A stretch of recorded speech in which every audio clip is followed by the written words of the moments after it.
Hello everyone welcome back to Telugu ఉద్యోగ సందేశాలు YouTube channel. ఈరోజు మీ ముందుకు ఒక అద్భుతమైన నోటిఫికేషన్తో రావడం జరిగింది. ఎటువంటి ఎక్స్పీరియన్స్ లేకుండా పెట్రోలియం శాఖలో ఉద్యోగాల భర్తీ కోసం అయితే నోటిఫికేషన్ అఫీషియల్గా రిలీజ్ చేశారు. జూనియర్ లెవెల్ జాబ్స్ అనమాట. ఇవి జాబ్లో జాయిన్ అవ్వగానే మీకు 10.5 లక్షల ప్యాకేజ్ అయితే ఉంటుంది. ఈ వీడియోలో కంప్లీట్ డీటెయిల్స్ అయితే నోటిఫికేషన్ సంబంధించి ఎక్స్ప్లెయిన్ చేయబోతున్నాను. వీడియోని ఎండ్ వరకు చూడడానికి ట్రై చేయండి. చిన్న రిక్వెస్ట్ స్టూడెంట్స్, వీడియో నచ్చితే వీడియోని లైక్ చేసి వీలైనంత వరకు షేర్ చేయడానికి ట్రై చేయండి. నేను చిన్న సపోర్టే అడుగుతున్నాను. మీరు వీడియోని లైక్ చేయండి. చాలామంది వీడియో చూస్తున్నారు కానీ లైక్ చేయట్లేదు. లైక్ చేస్తే నాకు ఎంతో ఎంకరేజ్మెంట్‌గా ఉంటుంది. అలాగే షేర్ చేయండి. ఎవరైనా మీరు షేర్ చేసిన అభ్యర్థి గనక అప్లై చేసి జాబ్ సాధిస్తే నేను హ్యాపీగా ఫీల్ అయితాను. మీరు కూడా హ్యాపీగా ఫీల్ అయితారు. అలాగే మన ఛానల్ ఫస్ట్ టైమ్ వచ్చిన చూస్తుంటే గనక వెంటనే ఛానల్ సబ్స్క్రైబ్ చేసుకొని పక్కన ఉన్న బెల్ ఐకాన్ ప్రెస్ చేసి ఆల్ అని యాక్టివేట్ చేసుకుంటే నెక్స్ట్ టైం మనం ఏ వీడియోస్ చేసినా మీకు అఫీషియల్ నోటిఫికేషన్ ద్వారా రావడం జరుగుతుంది. సో ప్రస్తుతానికొచ్చేసి హిందుస్థాన్ పెట్రోలియం సంబంధించిన అఫీషియల్ వెబ్‌సైట్‌లో అయితే ఉన్నాను. సో, దీనికి సంబంధించి నోటిఫికేషన్ అయితే అఫీషియల్‌గా రిలీజ్ అయింది. సో, మీకొచ్చేసి ఈ వెబ్‌సైట్‌కి సంబంధించిన లింక్ నేను యూట్యూబ్ డిస్క్రిప్షన్‌లో పేస్ట్ చేస్తాను. అక్కడ మీరు క్లిక్ చేస్తే ఈ పేజ్ అనేది ల్యాండ్ అవుతుంది. సో, ఇలా పేజ్ అనేది ల్యాండ్ అయ్యాక మీరు ఇక్కడ కెరియర్స్ అనే డ్రాప్ డౌన్‌లో క్లిక్ చేస్తే మీకు కెరియర్‌కి సంబంధించి నోటిఫికేషన్ సంబంధించి డీటెయిల్స్ అయితే కనిపిస్తాయి. ఇప్పుడు ఏమేమి ఓపెనింగ్స్ ఉన్నాయి ప్రెజెంట్ అనేది. ఇక్కడ జాబ్ ఓపెనింగ్స్ పైన క్లిక్ చేస్తే గనక మీకు లోడ్ అవుతుంది పేజ్. సో, చూసుకున్నట్టయితే మనకొచ్చేసి జూనియర్ లెవెల్‌కి సంబంధించిన జాబ్స్ అని చెప్పా కదా! నేనొచ్చేసి జూనియర్ ఎగ్జిక్యూటివ్ ఆఫీసర్ 2024, 25 రిఫైనరీ డివిజన్‌లో అయితే ఈ అభ్యర్థులకు నోటిఫికేషన్ అయితే రిలీజ్ చేయడం జరిగింది. సో, మనం పీడీఎఫ్ ఫైల్ అనేది డౌన్‌లోడ్ చేసుకొని ప్రస్తుతం నోటిఫికేషన్‌లోకి ఎళ్ళిపోదాం ఇక. సో, మీ అందరికీ తెలిసిందే హెచ్‌పి అనేది హెచ్‌పిసిఎల్ అనేది మహారత్న కంపెనీ అని ఇక్కడ క్లియర్‌గా మెన్షన్ చేశారు కదా! సో, ఇది Maharatna company central government of ఇండియాకి సంబంధించిన సంస్థ. 1974లో అయితే స్థాపించడం జరిగింది. సో, మనకు చూసుకున్నట్టయితే అప్లికేషన్స్ వచ్చేసి మార్చ్ 2025 నుంచి 21st మే 2025 వరకైతే ఇవ్వడం జరిగింది. Last date of application 21st మే 2025 అనమాట. జూనియర్ ఎగ్జిక్యూటివ్ మెకానికల్ వచ్చేసి మనకు 30,000 బేసిక్ నుంచి 1,20,000 వరకైతే ఉంటుంది. మనకు వేకెన్సీస్ 11 వేకెన్సీస్ ఉన్నాయి. ఏజ్ వచ్చేసి 25 ఇయర్స్ అయితే మాక్సిమం ఏజ్ అని క్లియర్‌గా మెన్షన్ చేశారు. 3 years full time regular diploma అని ఇక్కడ క్లియర్‌గా మెన్షన్ చేయడం జరిగింది. సో, ఎవరైతే ఫుల్ టైమ్ రెగ్యులర్ డిప్లొమా చేశారో ప్రతి ఒక్కరు అప్లై చేసుకునే జాబ్స్ ఇవి. జూనియర్ ఎగ్జిక్యూటివ్ ఎలక్ట్రికల్ చూసుకుంటే కూడా సేమ్ ప్యాకేజ్ అనమాట మనకు. Vacancies 17 vacancies 25 years maximum upper age. దీనికి కూడా 3 years full time regular diploma వచ్చేసి ఎలక్ట్రికల్ ఇంజినీరింగ్ ఉండాలి. అలాగే ఇన్‌స్ట్రుమెంటేషన్ డిపార్ట్‌మెంట్ సంబంధించి చూసుకుంటే దానికి కూడా రెగ్యులర్ డిప్లొమా ఇన్‌స్ట్రుమేషన్ ఇంజినీరింగ్‌లో ఉండాలా. వేకెన్సీస్ 6 వేకెన్సీస్ మనకు దీనికి కూడా 25 years maximum age. Junior executive chemical చూసుకున్నట్టయితే మనకు దానికి 41 వేకెన్సీస్ ఉన్నాయి. 25 మాక్సిమం ఏజ్. అలాగే దానికి కూడా 3 ఇయర్స్ డిప్లొమా రెగ్యులర్ డిప్లొమా ఉండాలి కెమికల్ ఇంజినీరింగ్‌లో. Next junior executive fire and safety కూడా చూసుకుంటే 28 వేకెన్సీస్ ఉన్నాయి. మనకు 25 years maximum age.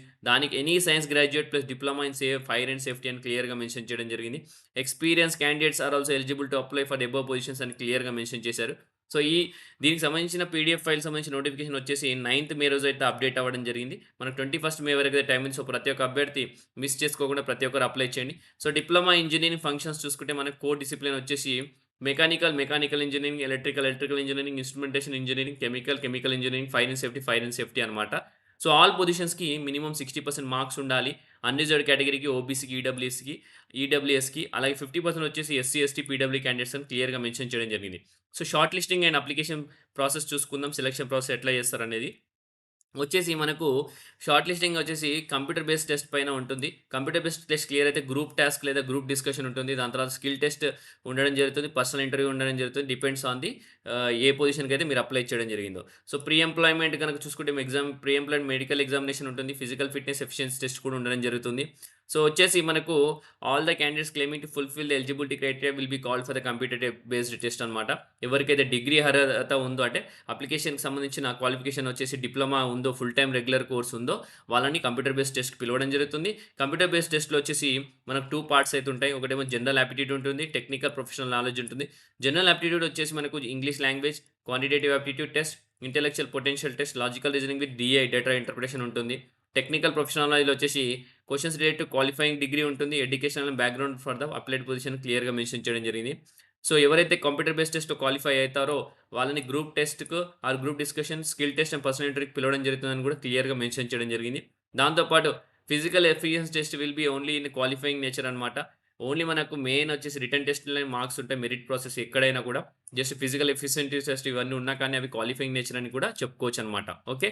So, next చూసుకున్నట్టయితే మనకు పే స్కేల్ ఆల్రెడీ మనం డిస్కస్ చేయడం జరిగింది. బట్ కాస్ట్ టు కంపెనీ ఇది బేసిక్ అనమాట. కాస్ట్ టు కంపెనీ చూసుకుంటే 10.58 లాక్స్ అనమాట. సో, మామూలు విషయం గాదు. ఓన్లీ జస్ట్ డిప్లొమా తోటి 10.5 లక్షల ప్యాకేజ్ అంటే మామూలు విషయం గాదు. సో, ప్రతి ఒక్క అభ్యర్థి అస్సలు మిస్ చేసుకోవద్దు ఈ ఆపర్చునిటీని. ఇక్కడ మనకు సీటీసీ ఒకటి ఇవన్నీ కలుపుకొని సీటీసీ అనమాట 10.58 లాక్స్ ఇవన్నీ కలుపుకొని అంటే retirement benefits, DNS alliance, HRA, cafeteria alliance ఇవన్నీ ఇంక్లూడ్ చేసుకొని పెర్ఫార్మన్స్ పే మనకు 10.5 లాక్స్ ప్యాకేజ్ అయితే ఇవ్వడం జరుగుతుంది. So, pre employment medical claim అయితే ఉంటుంది. మీరు ఒకవేళ మెడికల్లీ ఫిట్ అంటేనే మిమ్మల్ని జాబ్‌లో చేర్చుకుంటారని కూడా క్లియర్‌గా ఇక్కడ మెన్షన్ చేయడం జరిగింది. ఓకే. సో, అది మీరందరూ చూసుకోండి. Placement and posting all over India ఎక్కడైనా మిమ్మల్ని పోస్ట్ చేయొచ్చు అని క్లియర్‌గా మెన్షన్ చేస్తున్నారు. సో, మీకు హైదరాబాద్‌లో వచ్చే ఛాన్స్ కూడా ఉంది. ఎందుకంటే మనకు బ్రాంచెస్ ఉన్నాయి కాబట్టి. సో, నెక్స్ట్ వచ్చేసి సెలెక్టెడ్ ఆఫీసర్స్ వచ్చేసి ప్రొబేషనల్ 1 ఇయర్ ప్రొబేషన్ మీద ఉంటారు. So, from the date of joining. ఒకవేళ 1 ఇయర్ తర్వాత మిమ్మల్ని ఎక్స్‌టెండ్ చేస్తారు. మీ పర్ఫార్మెన్స్ బాలేకపోతే.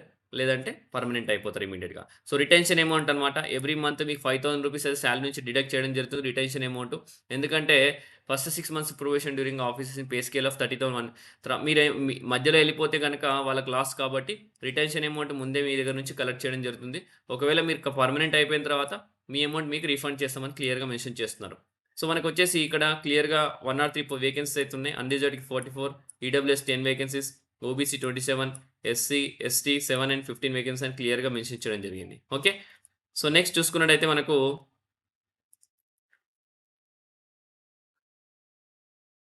ఇక్కడ మినిమమ్ ఏజ్, మాక్సిమం ఏజ్ అన్నీ ఇవ్వడం జరిగింది కదా! సో, ఆల్రెడీ మనం డిస్కస్ చేసుకున్నాం. సో, నెక్స్ట్ వచ్చేసి మనకు ఆన్‌లైన్ అప్లికేషన్ వచ్చేసి 26 మార్చ్ నుంచి మన 21 మే వరకైతే ఉండడం జరుగుతుంది. సో, మీరు ఓన్లీ ఆన్‌లైన్‌లోనే అప్లై చేయాలని క్లియర్‌గా ఇక్కడ మెన్షన్ చేయడం జరిగింది. ఓకే. అప్లికేషన్ ఫీస్ చూసుకుంటే మనకొచ్చేసి ₹1000 ప్లస్ జీఎస్టీ అయితే ఉంటుంది. మనకు టోటల్‌గా ₹1180 అయితే కట్టాల్సి ఉంటుంది. SC, ST candidates, PWD candidates exempted of fees. Only unreserved candidates OBC and EWS వాళ్ళే అప్లై చేయాల్సి ఉంటుంది. ఓకే. అమౌంట్ అయితే. సో, ఈ ఆపర్చునిటీ అందరికి నచ్చిందని అనుకుంటున్నా స్టూడెంట్స్. సో, నచ్చితే గనక మీరందరూ వీడియోని లైక్ చేసి వీలైనంత వరకు ప్రతి ఒక్క అభ్యర్థికి షేర్ చేయడానికి ట్రై చేయండి. మన ఛానెల్‌కి వచ్చిన ప్రతి ఒక్క యూజర్‌కి చిన్న రిక్వెస్ట్ ఏంటంటే ఛానెల్‌ని సబ్స్క్రైబ్ చేసుకొని పక్కనున్న బెల్ ఐకాన్ ప్రెస్ చేయండి.